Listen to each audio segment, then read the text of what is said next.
Boa noite a todos. Como a Helena já falou, sejam todos muito bem-vindos, né? É um prazer a gente sempre estar aqui trazendo algum estudo, né?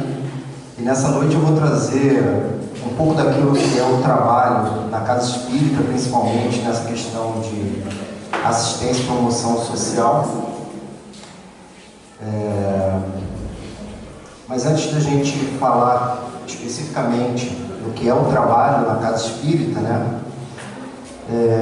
vamos dar uma olhada um pouco historicamente no que vem a ser, né, a assistência ao longo do tempo, né, para que a gente possa chegar nos dias de hoje, como entendemos a questão da assistência, né, e da promoção social. Então, eu não sei se todos me conhecem, espero que sim, ou a maioria que me conhece, né? Eu sou o Sérgio Blum, eu hoje estou coordenador do trabalho de assistência e promoção social aqui da casa, né? Colaborando aí com os trabalhos, juntamente com a Verônica e também com a Rose, né? Nós fazemos parte de uma coordenação desse trabalho aqui na casa. Entre tantos outros tarefeiros com a gente tem a Lê, tem Patrícia, tem Nilce, tem Mari, Yasmin, entre tantos outros aqui que eu não citei agora, mas que também nos ajudam bastante, né? A gente tenta, né, como equipe, como um trabalho em conjunto, trazer esse trabalho, né, fazer com que esse trabalho seja feito aqui na casa, tá? Então, algumas coisas que a gente verifica, né, ao longo da história, a gente verifica que os povos, né, os egípcios, babilônios, hindus, chineses, gregos, né, romanos, judeus, todos os povos ao longo da história, de alguma forma, praticaram, né, e trouxeram a assistência, né, de alguma forma, né? Não talvez da forma como nós conhecemos nos dias de hoje, mas de alguma forma tentando olhar para os seus povos, né? A gente verifica, né, por exemplo, nos babilônios, né, o povo babilônico, né? Isso aí lá em 3.000 anos antes de Cristo, né? Onde o rei Hammurabi, né, trouxe, né, o preceito do olho por olho, dente por dente. Às vezes a gente hoje em dia pode pensar, nossa, que crueldade, porque de alguma forma era a lei da justiça da época, né, você poder pagar ou poder, em contrapartida de um mal feito a você ou a sua família, fazer igualmente ao outro, né? Então, por isso eu dito olho por olho, dente por dente, mas de alguma forma foi para organizar uma matança generalizada entre povos, né? Isso de alguma forma até ajudou nessa questão, né? A gente verifica, né, o povo hindu também, né, a questão onde temos Buda, né, que trouxe toda uma questão de paz, né, de conexão com o plano maior. Então, a gente ao longo da história, a gente verifica que havia alguma coisa de assistência ou de preocupação, né, com o próximo, né? E a gente verifica, né, nos povos mais recentes, né, os judeus, que já tinham então uma questão mais de generosidade ou de fraternidade, enxergar o próximo como o próximo, né? Não apenas como o interesse, porque todos os outros povos, se nós verificarmos na história, todos tinham uma segunda intenção, um interesse, né? E aí os judeus já vieram trazer aí a questão mais de fraternidade, né, generosidade. E a gente verifica então, mais adiante, quando o nosso irmão maior, Jesus, esteve na terra, né, que essa questão do amor ao próximo, né, isso passa a ser uma coisa mais de amor realmente, né, de fraternidade. Quanto Jesus contribuiu para que trouxesse a verdadeira mensagem de amor ao próximo, né? A gente verifica isso, né, nas páginas do Evangelho, abrangendo o triplo sentido da universalidade, que alcança todos os homens, escravos, inimigos e perseguidos, não mais uma coisa direcionada ou de algum interesse, né? Então ela abrangente, sem distinção, estende-se além do campo material, atendendo também a necessidades morais e espirituais, visando ao mesmo tempo o corpo, né, ao corpo e à alma. Não mais aquela coisa carnal, mas já uma questão da espiritualidade, né, trazendo essa ligação nossa com o plano maior, né. E a terceira, né, penetra todas as instituições, dilatando o conceito de justiça e de fraternidade, né. Então, uma divulgação mais ampla, não só aquela questão, né, de um povo ou outro, de uma instituição ou outra, uma coisa que realmente abrangesse todos os povos, né, a todos os irmãos que estavam encarnados nessa época, né. E o Evangelho de Jesus dá a base para a verdadeira caridade e amplia o conceito de amor ao próximo, conforme vemos nos ensinamentos. Algumas passagens, né, que a gente verifica de Jesus, né, a questão do bom samaritano, que está lá em Lucas, tudo o que quereis que os homens vos façam, fazeis também a eles, né, está lá em Mateus. Tratai todos os homens como quereis que eles vos tratassem, né, está lá em Lucas. O que é necessário para salvar-se, está lá em Mateus. O amor aos inimigos, está lá em Mateus. Então a gente verifica como que Jesus, através do seu Evangelho, trouxe várias passagens, vários ensinamentos, aquilo tudo que vinha sendo praticado, né? E aí com Jesus, ele demonstra, não só através das suas palavras, mas nós verificamos em todas as passagens de Jesus, como ele praticava, mais do que falar, a prática, né? O quanto ele curava, o quanto ele levava amor ao próximo, né? Inclusive nós vemos que a Igreja do Caminho, né, a Casa dos Apóstolos, em Jerusalém, seguindo os preceitos de Jesus, prestava socorro aos necessitados, com carinho e dedicação, atendia loucos, anciãos abandonados, crianças falidas e famílias, servia sopa aos mendigos. A palavra evangélica era difundida com entusiasmo e amor. Então já nessa, a Igreja do Caminho, ela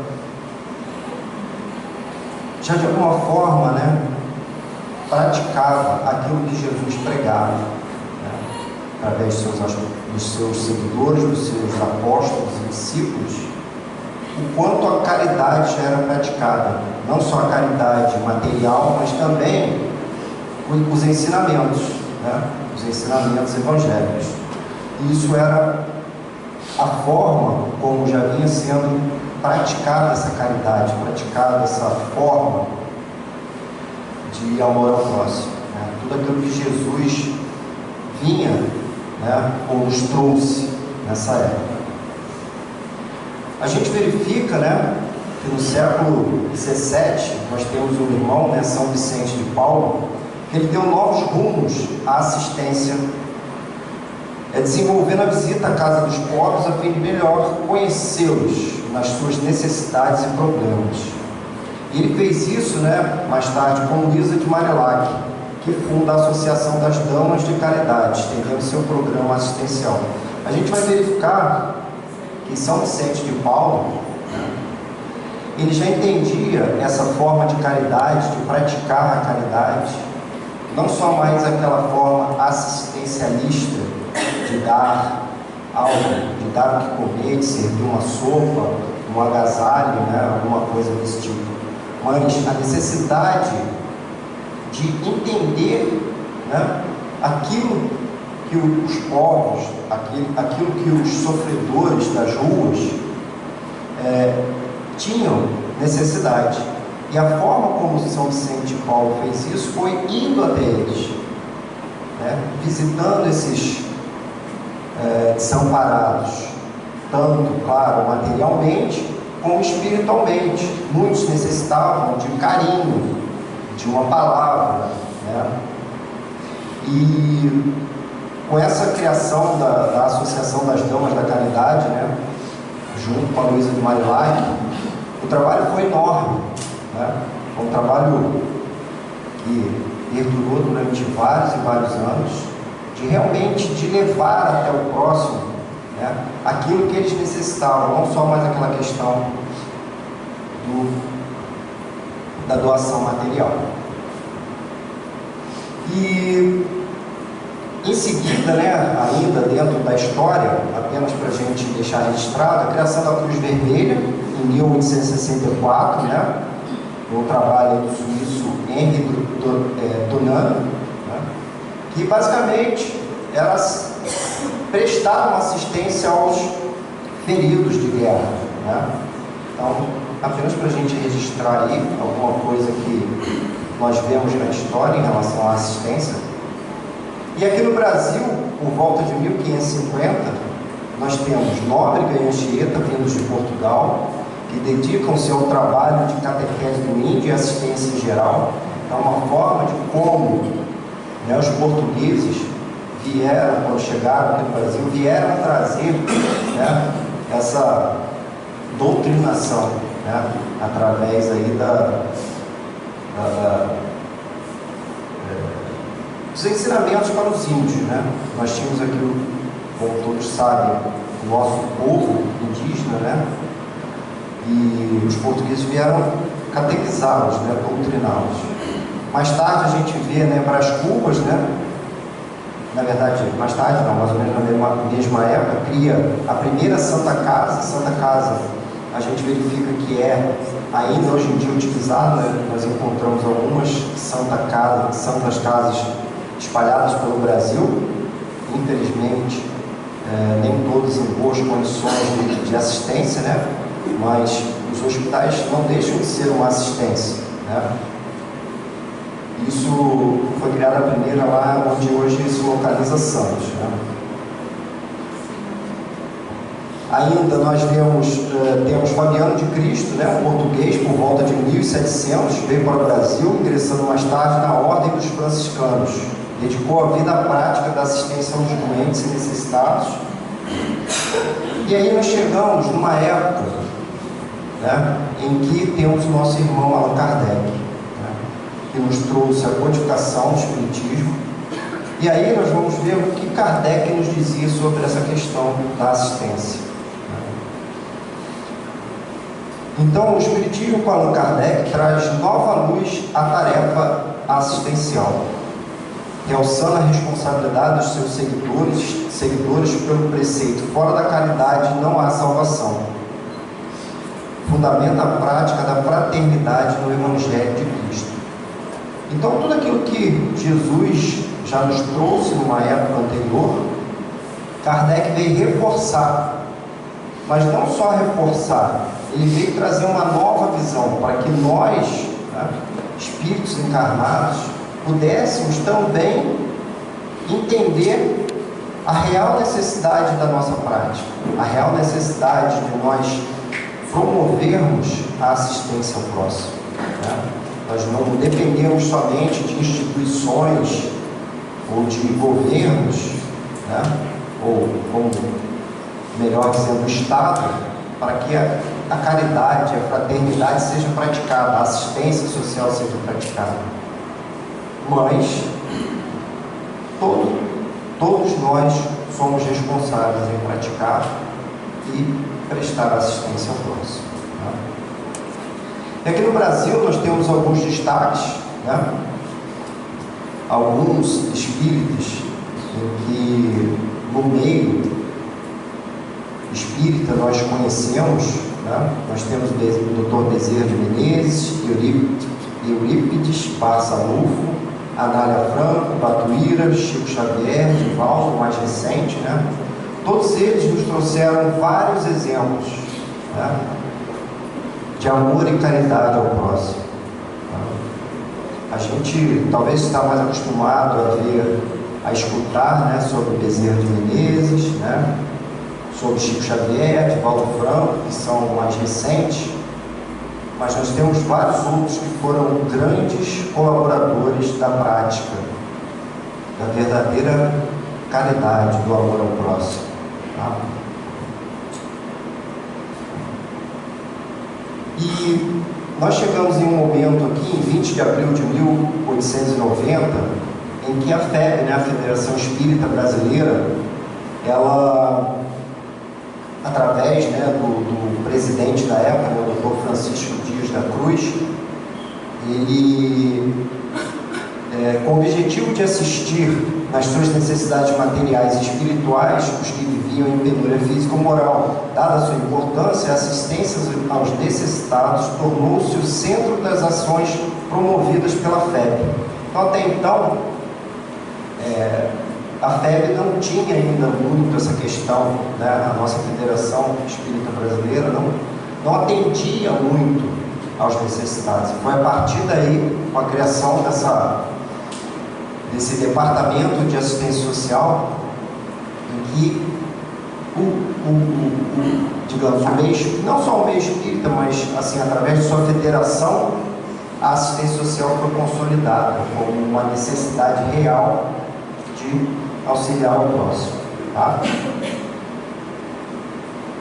E aí a gente vê o seguinte: a assistência social na antiguidade, até o século XVIII, início do século XIX, tinha um aspecto de doações apenas, como eu falei anteriormente. E aí São Vicente de Paulo, né, juntamente com Frederic Rosen, que começou a ser direcionado às necessidades reais do indivíduo. E o que São Vicente de Paulo, né, desenhava para a sociedade, né? Que era uma coisa que era enxergada como a pobreza, simplesmente, né, como um fenômeno natural individual que se resolve com a esmola. Então bastava, né, anteriormente a esses séculos, era a questão da esmola, era dar a esmola, estava sendo satisfeitas as necessidades do povo, daqueles mais necessitados. Só que São Vicente de Paulo já enxergava isso de outra maneira, né, que era a questão para o entendimento da modernidade, que a coloca como exclusão social, né? Então, os povos que anteriormente eles eram como pobre coitado, e que bastava dar a esmola, que estava sendo, né, satisfeitas todas as suas necessidades, São Vicente de Paulo já não enxergava dessa maneira. E então ele dizia isso, né, que a coloca como exclusão social, que se supera com o resgate da cidadania, ou seja, garantia dos direitos sociais, né? Não era só mais uma questão do pobre coitado, é questão realmente, claro, daquele que tem as suas necessidades, né? E esse conceito de exclusão social, né, envolve, né, a situação de falta de acesso a oportunidades oferecidas pela sociedade, né? Implica privação, falta de recursos, ausência de cidadania, acesso à saúde, educação e os direitos básicos. Tá? É isso que é considerado a exclusão social. Tá? E nós vemos isso hoje em dia. Quantos estão por aí nessa situação? Tá? A situação de excluídos, né? Como nós temos entendido. Estão privados do seu direito, das suas necessidades básicas de saúde, educação, né, cidadania.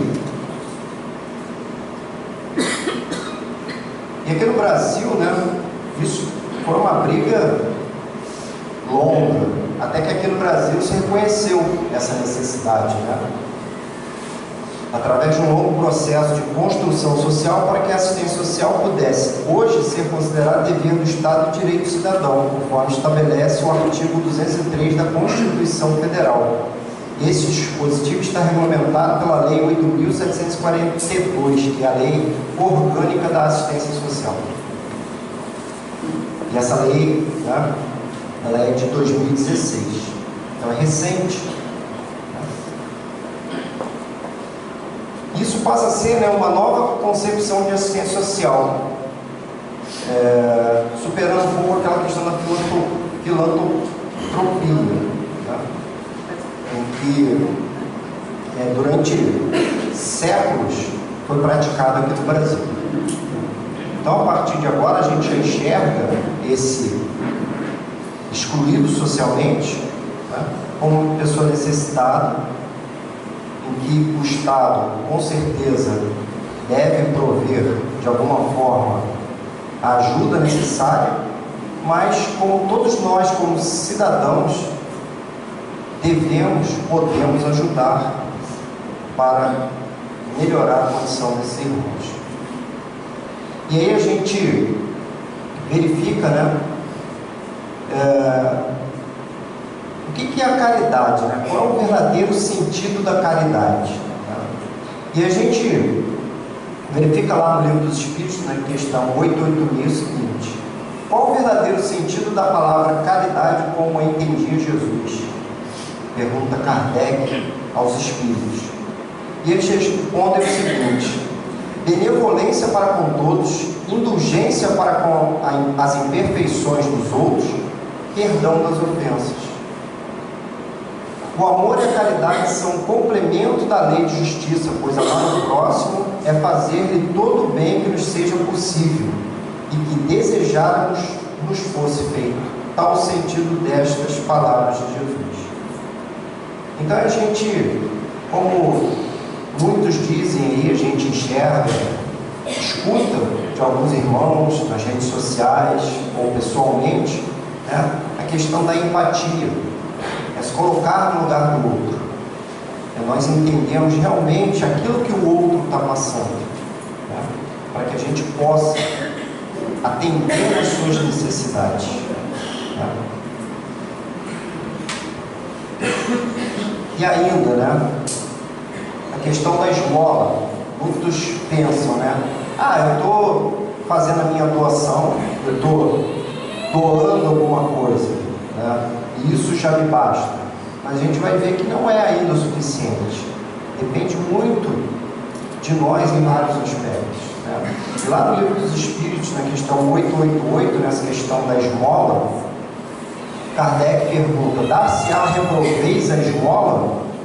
Porque muitos também pensam, não dou esmola porque esse irmão pode estar gastando o dinheiro de alguma forma irregular, pode estar comprando drogas, pode estar se embebedando, pode estar, sei lá, fazendo qualquer coisa com dinheiro, menos utilizando para alguma necessidade básica que ele tem, né? Então muitos falam, não vou dar esmola, né? Então o Livro dos Espíritos, né, Kardec perguntou isso, e os Espíritos então responderam o seguinte: não, né? O que merece reprovação não é a esmola, mas a maneira por que habitualmente é dada. O homem de bem que compreende a caridade de acordo com Jesus vai ao encontro do desgraçado. Entenda-se essa palavra desgraçado como o necessitado. Essa palavra desgraçado era uma palavra utilizada antigamente, né? Que isso aqui está sendo tirado do Livro dos Espíritos à época que ele foi escrito. Então, desgraçado aqui é no sentido de necessitado, né? Aquela pessoa que está numa condição ruim, sem esperar que este lhe estenda a mão. Então, não a gente praticar aqueles de nós que temos condições, que nós possamos ir até o mais necessitado e não esperar que ele venha até nós buscar ajuda, pedir socorro, pedir pela esmola, né? Que nós possamos fazer a caridade, levar até ele, né? Assim como São Vicente de Paulo falava, né? Ir até o próximo, entender as necessidades deles, né?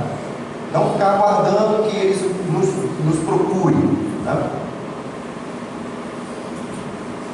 A gente vê, né, principalmente nos ensinamentos de Jesus, como eu já falei lá atrás, né, a questão da caridade praticada por Jesus.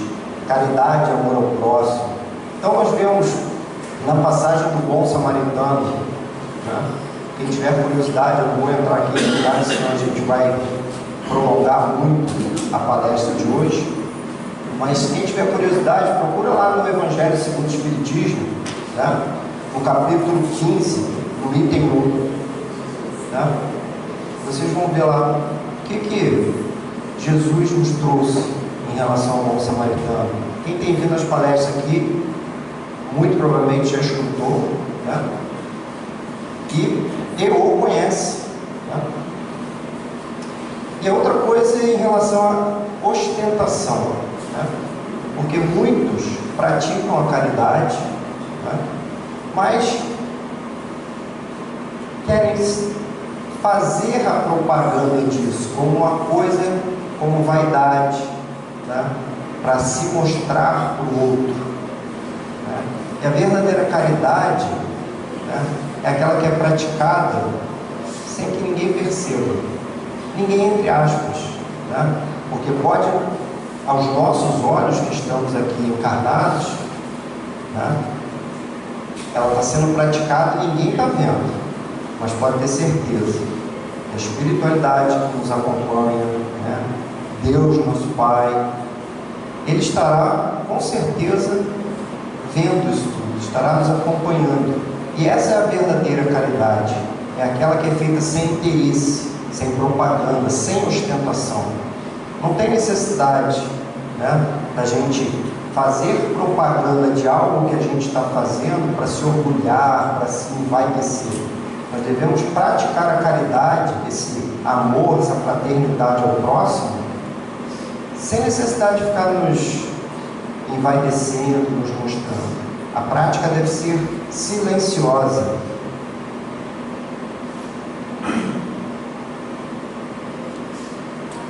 Eu vou pular esse slide aqui, que eu vou falar depois, que a gente tem um pouquinho mais de tempo, e aí eu vou falar do nosso trabalho aqui na casa. E de novo, né? A questão do espírita e a caridade. Lá no Evangelho segundo o Espiritismo, no capítulo 20, né, no item 4, se entre os chamados para o Espiritismo muitos se transviaram, quais os sinais pelos quais reconheceremos os que se acham no bom caminho? E aí a resposta é a seguinte, dada pelo nosso irmão Erasto: reconhecê-los-eis pelos princípios da verdadeira caridade que eles ensinarão e praticarão. Reconhecê-los-eis pelo número de aflitos a quem levem consolo. Reconhecê-los-eis pelo seu amor ao próximo, pela sua abnegação, pelo seu desinteresse pessoal. Reconhecê-los-eis finalmente pelo triunfo de seus princípios, porque Deus quer o triunfo de sua lei. Os que seguem sua lei, esses são os escolhidos, e Ele lhes dará a vitória. Mas Ele destruirá aqueles que falseiam o espírito dessa lei e fazem dela degrau para contentar sua vaidade e sua ambição. Então está aí aquilo que eu acabei de falar, né? A questão da gente fazer a prática, sem ostentar, sem a vaidade, aquela doação de coração, com amor, carinho, atenção, né? E assim nós vamos reconhecer o verdadeiro espírito, né? E a sua prática da caridade. E Kardec, né? O pensamento de Kardec, né? Basta que nós façamos individualmente essa prática, sim, até faz, mas o que é melhor que nós possamos fazer com a prática dessa caridade? Kardec dizia o seguinte: deve a beneficência ficar individual, e neste caso sua ação não será mais limitada do que se for coletiva, né? Ele pergunta. Então os espíritos responderam o seguinte: a beneficência coletiva tem vantagens incontestáveis e bem longe de desestimulá-la, nós a encorajamos. Então, essa prática coletiva, né, dos grupos se reunindo para praticar essa caridade, esse amor ao próximo, ela deve ser incentivada, deve ser procurada. Nada mais fácil do que praticar em grupos, recolhendo por meio de cotizações regulares ou de donativos facultativos os elementos de um fundo de socorro. Então, é justo que se faça isso, né? Que a coletividade se reúna, procure o bom entendimento, né? Se for necessário, haja uma cotização para financiar, para arrecadar bens, para arrecadar necessidades que vão beneficiar aquele mais necessitado. Então, isso é uma recomendação de uma boa prática, né? Para que a gente possa ser mais efetivo. Não que a nossa contribuição individual, né, que a gente saia na rua sozinho praticando alguma ação, não que essa prática não seja condenável. Pelo contrário, ela é muito bem-vinda. Mas por que não a gente se reunir para que faça isso de uma forma mais organizada, de uma forma mais efetiva, que vai levar os nossos irmãos, né, o apoio, né, e o carinho que eles merecem e necessitam, tá? Então chega ao ponto daquilo que nós fazemos aqui na casa, tá? Aqui na casa, como eu falei, nós temos um departamento, uma área de assistência e promoção social, em que nós nos reunimos aqui aos sábados para receber algumas famílias, algumas irmãs com seus filhos e filhas, né? Algumas famílias inteiras com filhos e netos, irmãs, parentes. Então, todos os sábados, né? Todos os sábados, na verdade, não. O segundo e o quarto sábado do mês nós fazemos um trabalho aqui em que ele compreende, né, rodas de conversa, café da manhã, tratamento dentário, que é uma coisa que nós fizemos uma parceria trazida pela nossa irmã Dora, né, junto com alguns outros dentistas da região, em que a gente consegue, junto com essa colaboração, fornecer algum tratamento dentário para as pessoas que frequentam a nossa casa, né, essas irmãs, essas famílias que frequentam a nossa casa aqui aos sábados, né, essas assistidas, né. Nós fazemos também doação de um vale, né. Esse vale ele é dado para essas famílias, né, um valor simbólico para que elas possam ir no nosso bazar. Como vocês sabem, a casa ela tem um bazar, né, e esse bazar não só vende as roupas, mas tudo aquilo que vocês colaboram com a gente, trazendo aqui regularmente, né, aquela roupa que não serve mais, um eletrodoméstico também não está mais em uso, aquilo tudo que é doado aqui para casa, eles são colocados no bazar. E esse bazar, além de vender, a gente fornece algumas desses itens que são recebidos pela casa, a oportunidade dessas pessoas que são assistidas aqui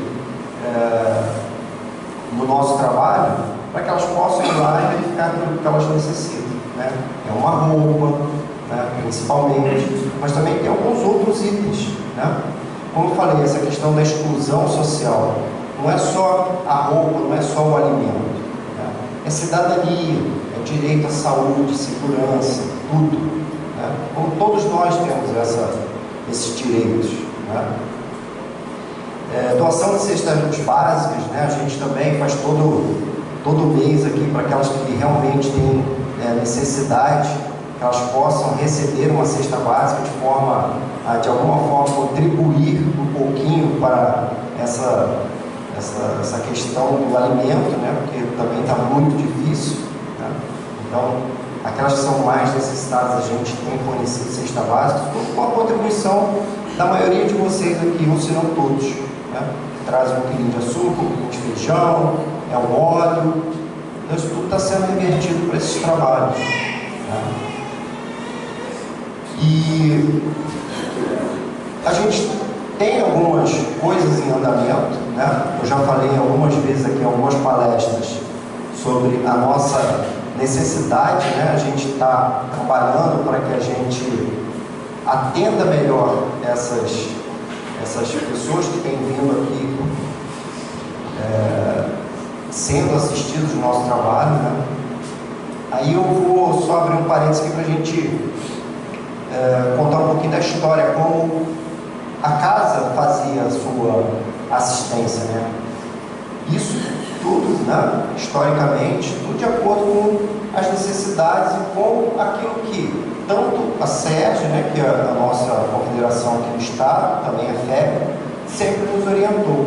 Então, ao longo dos anos, a gente sempre fez um trabalho aqui, né, de servir no sopão. Todos os sábados a gente fazia, né, um trabalho de palestra com todos esses assistidos, os seus filhos recebiam também as aulas, né, como é feito aqui na terça-feira, havia a evangelização. Também existe a evangelização aos sábados, para essas crianças das famílias assistidas. Então, até o ano passado, nós vimos num trabalho de assistência, basicamente, né? Então, a gente fazia todo sábado uma sopa, fazia aqui uma palestra e, ao final, era servido um sopão.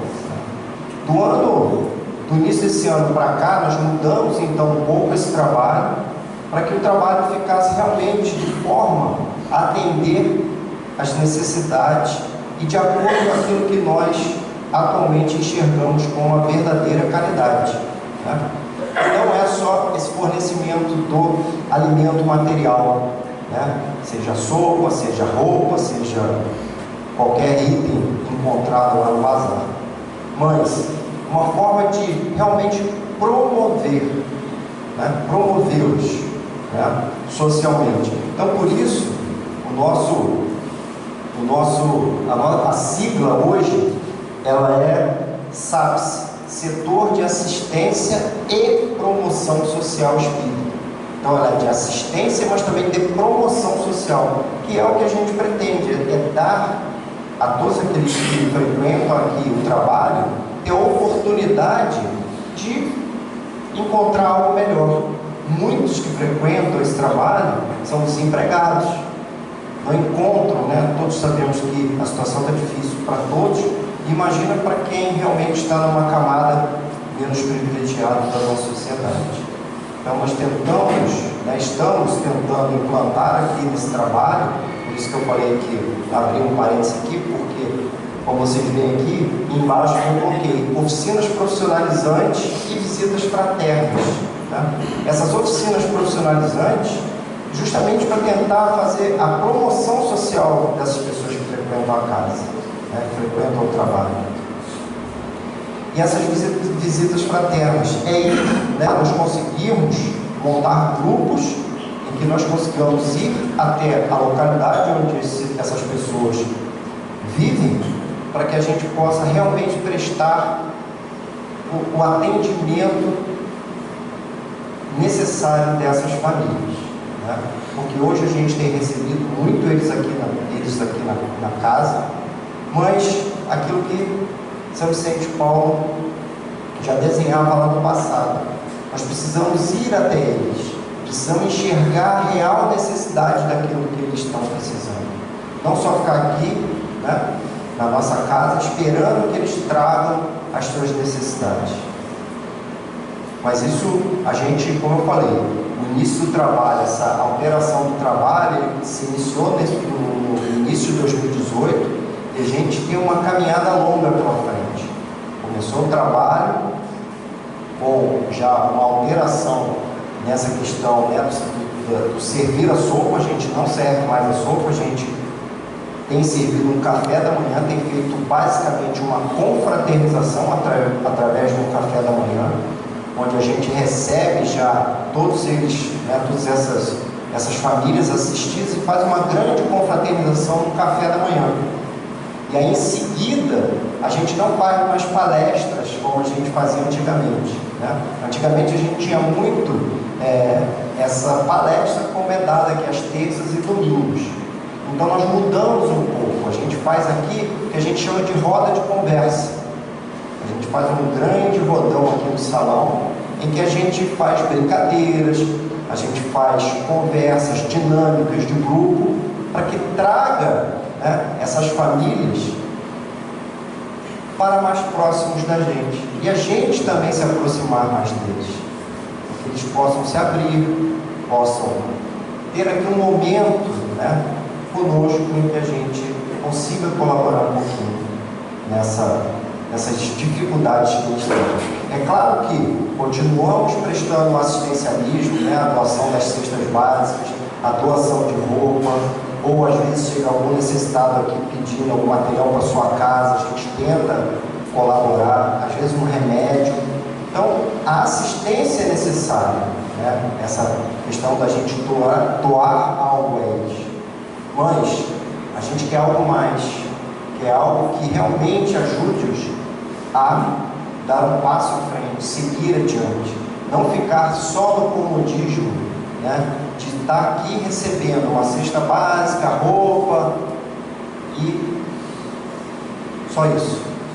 Não, nós não queremos isso. Nós queremos algo mais, que é o que a FEB e a SERJ vem nos trazendo, que é como o trabalho nas casas espíritas estão se transformando.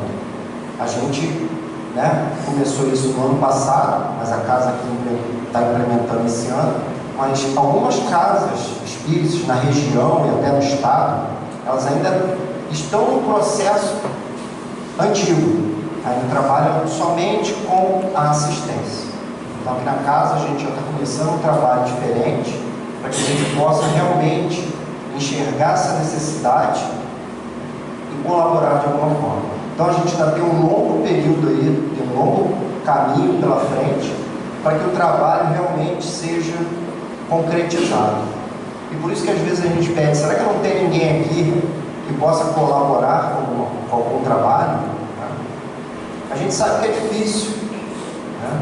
Muitos têm os seus afazeres, muitos, né, trabalham aos sábados, outros trabalham a semana inteira, chega no sábado, é o dia que tem para o descanso. Mas será que não tem um sábado por mês que pudesse colaborar? Né? Será que não tem um tempinho, 2 horinhas, 3 horinhas por sábado? Né? E principalmente pessoas que possam colaborar com alguma coisa, com algum quesito profissionalizante. É o que nós vamos buscar de agora em diante. Né? A gente tentar, é um curso de manicure, é um curso de cabeleireiro, é um curso de artesanato, crochê, tricô, sei lá. Isso não tem regras, não tem uma coisa certa. O que tem é a gente tentar visualizar algo que a gente possa oferecer para aqueles necessitados, aqueles que estão à margem da sociedade, estão excluídos, né, como são considerados, infelizmente. Tá? Para a gente seguir um pouquinho mais aqui, né, o centro espírita, portanto, deve ser um espaço de convivência, em que a fraternidade não seja apenas um ideal, mas um exercício de construção de relações.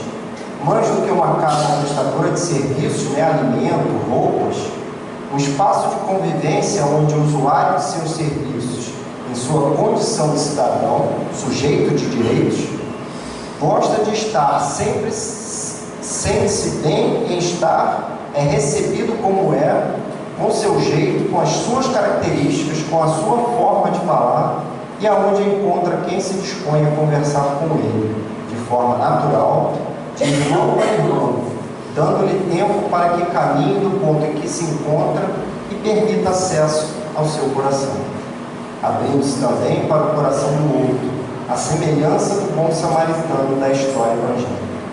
Então é isso que a gente está buscando, né?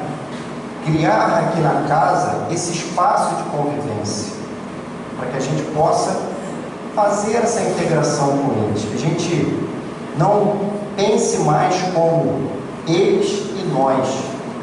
Temos que pensar como todos, nós. Né? Esse espaço aqui aos sábados, esse trabalho que vem sendo realizado, é isso. Fazer com que a nossa casa, ela seja um espaço de convivência, em que esses irmãos venham aqui e se sintam à vontade. Que a gente aqui não impõe a eles que eles têm que falar A ou B, mas que eles possam, né, estar livres. Claro, tem regras, tem que ter, né? Mas nada forçado, a gente tem que permitir que eles se abram, que eles possam, né, estar convivendo conosco, sintam parte da sociedade, sintam parte da casa espírita, né? E se nós continuarmos com o trabalho de eles e nós, a gente vai acabar só fazendo o que vinha sendo feito antigamente, o que vinha sendo feito há séculos no país, que é a questão da esmola. A gente vai estar só doando bem material. É claro que todo esse trabalho ele é feito dentro dos preceitos da doutrina espírita. Não é para virar uma bagunça. O trabalho é feito de forma que a gente também vai promovendo a educação doutrinária e evangélica desses irmãos. Não é uma coisa solta.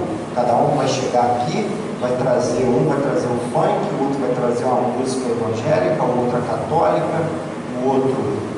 É claro que a gente é um espaço aberto em que a gente possa discutir a opinião.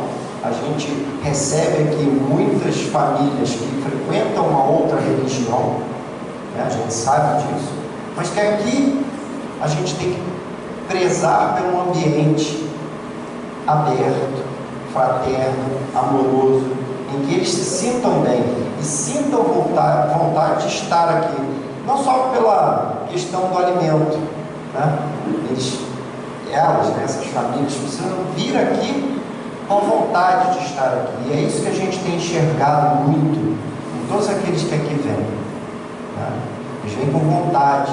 Muitas dessas famílias, muitos relatos que a gente escuta poxa, eu não vejo a hora de chegar no sábado. É um momento em que nós estamos aqui juntos, nós estamos confraternizando, nós estamos conversando, encontro várias pessoas aqui que eu, às vezes durante a semana não encontro, e acabo no sábado encontrando, né? Então é um espaço que a gente está criando, né, para que essas pessoas realmente continuem frequentando a nossa casa, tá?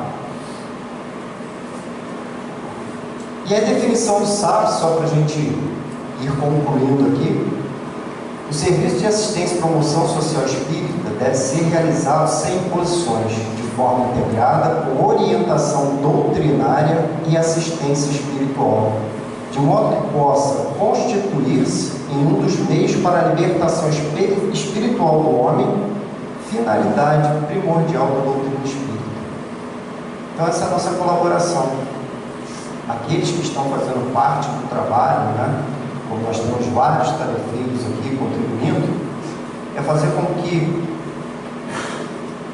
a gente passe essa orientação doutrinária também, né, em meio às nossas conversas, às nossas confraternizações, né, que não deixa de ser uma grande confraternização todos os sábados que temos os encontros aqui, que a gente possa conversar sobre a doutrina espírita, né, sobre os ensinamentos de Jesus, né. Isso ultrapassa até mesmo qualquer tipo de religião, né. Que a gente possa trazer o amor, a caridade, né, a honestidade, né. A gente fala sobre tudo isso aqui, é para que essas pessoas, né, muitos aqui convivem em áreas de alto risco, áreas aqui na nossa cidade que estão sob domínio da criminalidade, infelizmente, mas elas têm que ter uma esperança, tem que ter, pelo menos, encontrar em algum lugar que lhes dê esperança no futuro melhor. Então, eu agradeço a vocês pela paciência e pela o prazer da gente estar aqui nessa noite, tá? Espero que a gente possa ter transmitido um pouquinho aí daquilo que é feito dentro da doutrina espírita da nossa casa, tá? Uma boa noite. Fiquem em paz.